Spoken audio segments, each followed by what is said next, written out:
Hello everyone, welcome you और स्वागत करता हूँ एक बार फिर से हमारे यूट्यूब चैनल विस्डम वेल्थ में। और इस वीडियो में हम बात करेंगे फार्मास्यूटिकल कंपनी के बारे में। जी हाँ, फार्मा सेक्टर का एक बेहतरीन स्टॉक जिसको आने वाले टाइम में मुझे लगता है आपको अपने पहले वॉच लिस्ट में रखना चाहिए, उसके बाद अपने पोर्टफोलियो में डाल देना चाहिए। एक लॉन्ग टर्म निवेशक के रूप में अगर मैं बोलूँ तो आपको इस स्टॉक को जरूर अपने पोर्टफोलियो में रखना चाहिए। तो बात करेंगे इस स्टॉक के फंडामेंटल्स की, इस स्टॉक के रिटर्न्स की और इस स्टॉक के लास्ट में टेक्निकल्स की, जिसके लिए सब लोग बहुत ज़्यादा एक्साइटेड रहते हैं। मैं भी रहता हूं हमेशा टेक्निकल्स, क्योंकि टेक्निकल्स मुझे बहुत ही ज़्यादा अच्छा लगता है और टेक्निकल्स से ही मुझे लगता है कि बहुत सारी चीज़ें जो हैं वो क्लियर हो जाती हैं कि स्टॉक को कब बाय करना है, कब सेल करना है। तो सारे विषयों में बात करेंगे इस वीडियो के माध्यम से, लेकिन उससे पहले एक छोटी सी रिक्वेस्ट है कि अगर आपने अभी तक चैनल को सब्सक्राइब नहीं किया तो प्लीज़ सब्सक्राइब कर लीजिए, ऐसे ही बेहतरीन स्टॉक सिलेक्शन के लिए और ऐसे ही टेक्निकल एनालिसिस के लिए। तो चलिए यहाँ पर फटाफट हम देखेंगे पहले फंडामेंटल्स क्या हैं, क्योंकि ओवरव्यू फंडामेंटल्स आपको पता होना चाहिए। क्योंकि कोई भी कंपनी में अगर आप निवेश करने जा रहे हैं तो आपको उसके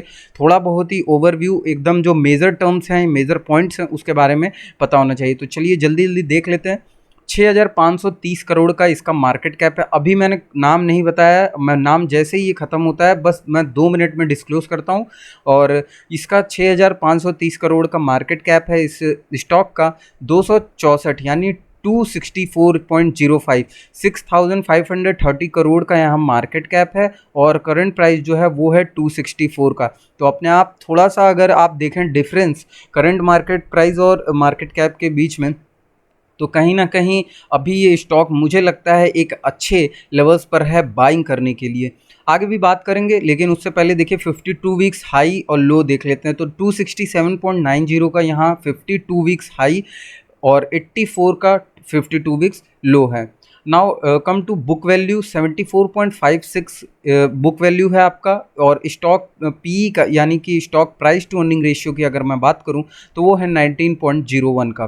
डिविडेंड यील्ड परसेंटेज की अगर आप बात करें तो देखिए डिविडेंड जो है ये स्टॉक का थोड़ा सा डगमगाया है और मैं बोलूँगा बिलो मॉडरेट है। उतना खास डिविडेंड यील्ड परसेंटेज नहीं है, ना डिविडेंड है। तो 0.38% का यहाँ पे डिविडेंड यील्ड परसेंटेज देखने को आपको मिलेगा। आरओसी की बात करें तो रिटर्न ऑन कैपिटल एम्प्लॉयड जो है वो है 14.75% का। और अगर रिटर्न ऑन इक्विटी बात करें तो 16.71% का। तो रिटर्न ऑन इक्विटी भी मॉडरेट है। सेल्स ग्रोथ का बात करें तो 18.86% का यहाँ पर सेल्स ग्रोथ है। वहीं पे अगर हम फेस वैल्यू की बात करें तो ₹1 की, महज ₹1 की फेस वैल्यू है जिस पर आपको डिविडेंड मिलने वाला है। डेट टू इक्विटी रेशियो की अगर मैं बात करूं तो 0.43 का यहाँ पे डेट टू इक्विटी रेशियो है। यानी कि मैं बोलूँ तो ठीक ठाक, थोड़ा बहुत ही कर्ज है इस कंपनी के ऊपर।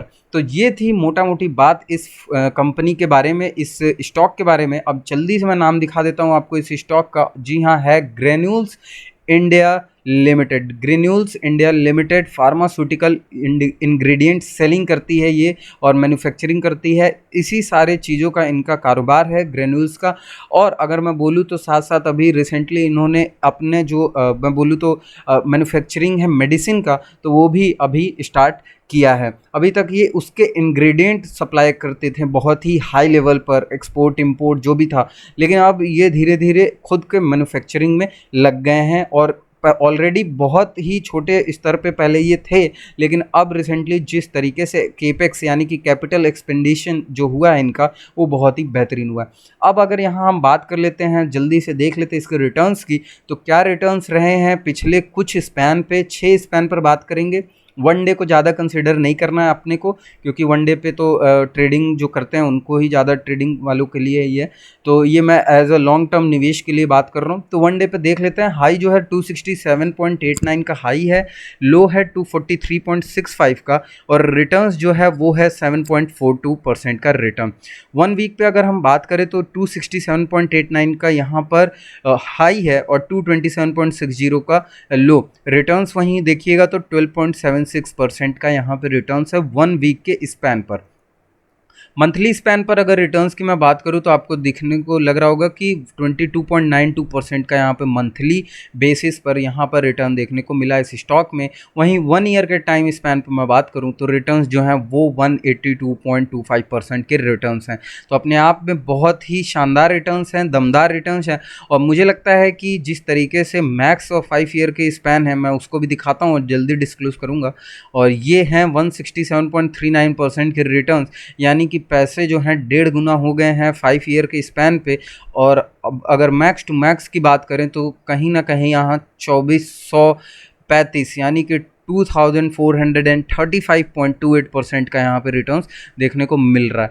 तो अपने आप में बहुत ही अच्छा ग्रोथ है, अपने आप में अच्छा रिटर्न्स भी है। लेकिन क्या अब आने वाले टाइम में अच्छे रिटर्न्स हम एक्सपेक्ट कर सकते हैं या नहीं कर सकते हैं? चलिए टेक्निकल एनालिसिस पर जाकर देखते हैं। तो ये थे रिटर्न्स के सिनेरियो। अब हम आ गए हैं यहाँ पर टेक्निकल एनालिसिस पे।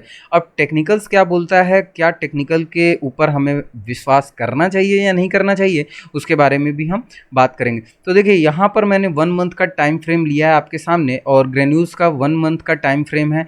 इसी के ऊपर हम पहले बात करेंगे, उसके बाद धीरे धीरे लोअर टाइम फ्रेम पर आएंगे।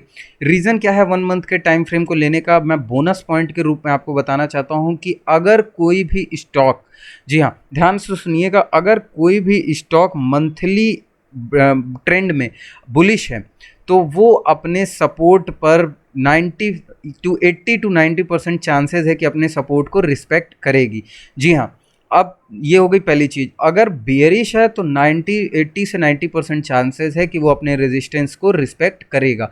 तो ये चीज़, ये सिनेरियो पता चलता है हमको मंथली चार्ट के बेसिस पर। तो इससे आपको क्या पता होना चाहिए कि अगर कोई भी स्टॉक मंथली चार्ट पर, मंथली स्पैन पर बुलिश है तो वो आप समझ लीजिएगा कि जो अपने सपोर्ट लेवल है, सपोर्ट जोन्स हैं, उस पे जाकर रिस्पेक्ट करना ही करना है उसको मोस्टली केसेस में। इफ़ इन केस अगर करेक्शन है, इंडेक्स में करेक्शन है, नहीं हो पाता है, तो वो दूसरी सिचुएशन है कि उसमें हो सकता है कि वो डाउन ट्रेंड में आ जाए और पूरी तरीके से ब्रेक करके नीचे आ जाए। लेकिन ऐसा सिचुएशन बहुत कम होता है। लेकिन मंथली चार्ट पर बुलिश है तो वो अपने सपोर्ट को ज़रूर रिस्पेक्ट करेगा। एंड सिमिलरली अगर मैं बात करूँ तो यहाँ पर वाइस वर्सा होगा बेरिश चार्ट के लिए। और बट वो सपोर्ट में भी वहाँ पे सपोर्ट जो है वो ज़्यादा ब्रेकेबल हो, ज़्यादा टूटे, और रेजिस्टेंस जो है वो ज़्यादा वो सब रिस्पेक्ट करेगा। तो ये है मंथली चार्ट। अब यहाँ पर अगर हम इस सिनेरियो को देखें मंथली चार्ट के ऊपर, तो जब से ओरिजिन हुआ है यहाँ पर कहीं ना कहीं जो है ट्रेंड जो है वो ऊपर के लेवल में ही है। बीच में यहाँ पर थोड़ा सा अप ट्रेंड जो था वो मैं बोलूँगा एक चैनल में आ गया था। अप ट्रेंड के बाद यहाँ डाउन ट्रेंड एक चैनल में आ गया था कुछ महीनों तक, या मैं बोलूँगा कि कुछ सालों तक। उसके बाद से इस चैनल से निकलने के बाद अगर मैं अब की बात करूँ तो बहुत ही बेहतरीन रिस्पांस देखने को मिला। अब वही रिस्पांस के सामने मैं आपके लिए यहाँ पर लेकर आया हूँ टेक्निकल एनालिसिस। क्यों? क्योंकि सबसे ज़्यादा मैं मानता हूँ कि सबसे ज़्यादा जो है टेक्निकल एनालिसिस वर्क करता है। क्योंकि फंडामेंटल के बेस पे आप कहाँ बाय करना है, कभी आपने सपोज रेजिस्टेंस पर बाय कर लिया किसी स्टॉक को एंड आफ्टर दैट उसके बाद से उसमें 20 25 30 पॉइंट का करेक्शन आ गया, मोर देन सपोज कभी कभी 50-70 पॉइंट्स का आ जाते हैं करेक्शन, तो सारे तो पैसे चले गए। तो इस वजह से टेक्निकल्स बताता है कहीं ना कहीं कि आपको सपोर्ट जोन कहाँ है, बाय कहाँ करना चाहिए और सेल कहाँ करना चाहिए। तो मंथली चार्ट पर क्लियरली जो है वो ट्रेंड हमको यहाँ पूरी तरीके से बुलिश लग रहा है। अब आते हैं डायरेक्टली लोअर टाइम फ्रेम पर और 1 डे के चार्ट पर। तो देखिए यहाँ 1 डे के चार्ट पर मैंने 2 मूविंग एवरेजेस लगाए हैं। वो है पहला जो है मूविंग एवरेज 200 डेज़ का एक्सपोनेंशियल मूविंग एवरेज, और यहाँ 100 डेज़ का एक्सपोनेंशियल मूविंग एवरेज है। तो 2 मूविंग एवरेज हैं और यहाँ सिंपल मूविंग एवरेज नहीं है, तो ये चीज़ आपको ध्यान में रखनी होगी। अब यहाँ मैं छोटा सा एक जोन प्लॉट करता हूँ, जिस जोन को इसने ब्रेक किया और उसके बाद से एक अच्छा डिसेंट अप मूव देखने को मिला। उस जो ये एकदम मैं बोलूँ तो बहुत ही हाईली रेजिस्टेंस था, जिसमें इसने 2-3 बार अप्रॉक्स यहाँ पर ट्राई किया लेकिन फेल हुआ, और उसके बाद से ये ब्रेकआउट। अब देखते हैं, जी हाँ ब्रेकआउट क्या था, ब्रेकआउट कौन से लेवल के मैं ब्रेकआउट की बात कर रहा हूँ। तो ब्रेकआउट का जो लेवल है वो ये है कि यहाँ पर एक ट्राई एंड देन यहाँ तक अप्रोच ही नहीं किया दूसरे बार, एंड यहाँ पर फिर ये ब्रेकआउट कैंडल। जी हाँ, विद वॉल्यूम, अगर वॉल्यूम आप देखें यहाँ पे एकदम नीचे, तो विद वॉल्यूम बहुत ही डिसेंट ब्रेकआउट मिला। और उसके बाद से सेम जैसे ही ये रेजिस्टेंस ब्रेक हुआ, ये रेजिस्टेंस बन गया सपोर्ट, और इसी रेजिस्टेंस पर सपोर्ट लेते लेते और ये यहाँ से अगर मैं बोलूँ तो ये देखिए वापस से एक सपोर्ट जोन पे आया और ऊपर से वापस से बाउंस बैक। तो ऐसे ही लेवल्स को हमको भी ड्रॉ करना है, ऐसे ही लेवल को हमको भी फाइंड करना है एंड इसे ही लेवल्स पर हमको बाय करना है। तो अब देखिए सिचुएशन क्या है कि इसको मैं क्यों सजेस्ट कर रहा हूँ आपको लॉन्ग टर्म इन्वेस्टिंग के पर्पज़ से।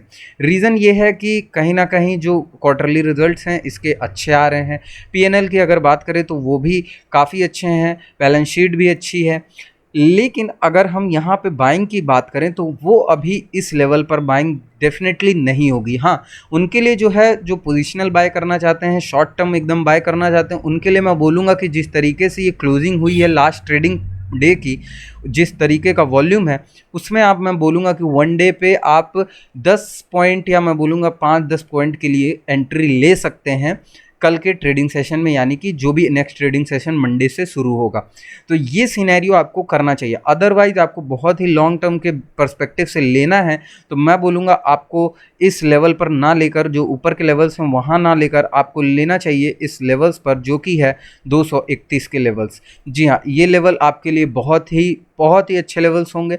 अगर ये लेवल ब्रेक होता है तो ये लेवल भी आपको मिलेगा और इस लेवल पर भी आप बाय कर सकते हैं। तो क्लियरली दो जोन्स मैंने यहाँ प्लॉट किए हैं, इन्हीं दो जोन्स के बीच में अगर आप इस स्टॉक को बाय करते हैं एक लॉन्ग टर्म पर्सपेक्टिव से, तो मुझे लगता है कि आने वाले टाइम में एक डिसेंट और बहुत ही बेहतरीन रिटर्न देखने को मिल सकते हैं। अदरवाइज जो इंट्राडे प्लेयर्स हैं, पोजिशनल प्लेयर्स हैं, स्विंग प्लेयर्स हैं, उनके लिए मैं बोलूँगा कि 5-10 पॉइंट के लिए अभी भी बहुत ही डिसेंट रैली देखने को मिलेगी। लेकिन जिनको लॉन्ग टर्म का निवेश करना है उनको इस लेवल का वेट करना पड़ेगा, और इस लेवल को पाने के लिए बहुत जल्दी मुझे लगता है कि आ जाएगा, जल्दी ही स्टॉक ये आएगा और आपको 225 के आसपास का लेवल मिलेगा। उसके बाद से फिर से ये जो ऊपर का लेवल है ब्रेकआउट होगा। तो ये आज के पूरे वीडियो में ये सिनेरियो था इस स्टॉक का। वीडियो अच्छी लगे तो जरूर लाइक करिएगा, सब्सक्राइब करिएगा, चैनल को बेल नोटिफिकेशन ऑन कर लीजिएगा जिससे कि सारे लेटेस्ट अपडेट आपको मिलती रहे।